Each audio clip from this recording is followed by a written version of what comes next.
दर्द भरी कहानी, अधूरी हर्षतें। रात का वही पुराना स्टेशन, मत पीली रोशनी और ठंडी हवाओं में उड़ती धूल। प्लेटफॉर्म के एक कोने में बैठी थी आशा, अपने नाम की तरह सभी उम्मीदों से भरी, पर आज बिल्कुल खाली।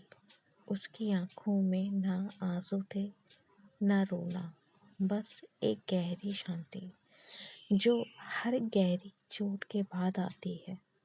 इंतज़ार की शुरुआत। आशा और राघव की दोस्ती कॉलेज में हुई थी। दोनों एक ही बेंच पर बैठते, एक ही रास्ते से घर जाते और एक दूसरे के बिना एक दिन पूरा नहीं होता। राघव की हंसी, उसकी बेपरवाह बातें और आशा की शांत मुस्कान दोनों एक दूसरे को पूरा करते थे। धीरे धीरे दोस्ती मोहब्बत में बदल गई, मगर दोनों ने कभी कहा नहीं। शायद डर था कि कह देने से सब कुछ बदल जाएगा। एक दिन राघव ने कहा, आशा, मैं बस थोड़ा सा वक्त चाहता हूँ, फिर सब कुछ ठीक कर दूंगा।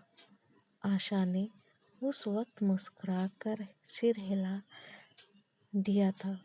उसे नहीं पता था कि वही थोड़ा सा वक्त उसकी पूरी जिंदगी बन जाएगा।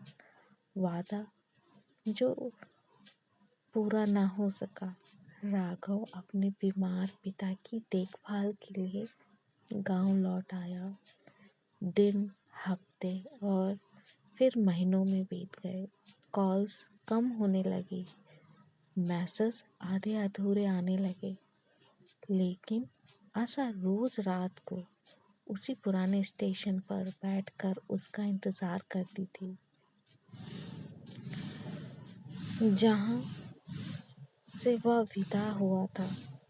लोग कहते थे वो नहीं आएगा, इंतजार इतना इंतजार मत करो, लेकिन आशा को उसका वो वाक्य याद था, बस थोड़ा सा वक्त।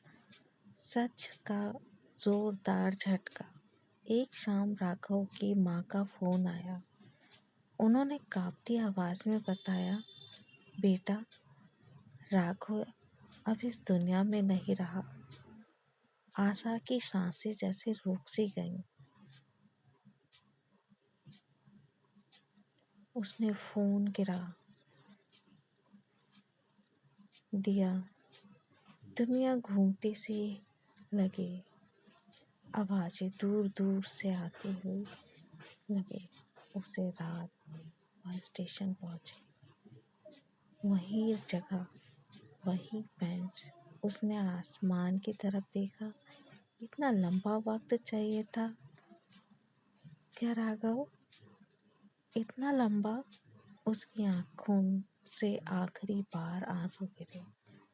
एक चिट्ठी जो अधूरी रह गई। अगले दिन राघव के सम्मान में एक चिट्ठी मिली, जिस पर लिखा था, मेरी आशा के लिए। चिट्ठी अधूरी थी। आशा, मैं जल्द ही लौटूंगा। तुम्हारी हथेली थाम कर तुम्हें बताऊंगा कि मैं तुमसे। और फिर शब्द मिटे हुए थे। यह शब्द अधूरे थे, और वैसे ही उसका रिश्ता भी। अंत जो कभी पूरा ना हुआ। आशा ने कभी शादी नहीं की। वह हर साल उसी तारीख को स्टेशन जाती, उसे बेंच पर बैठती और राघव की उस आखिरी चिट्ठी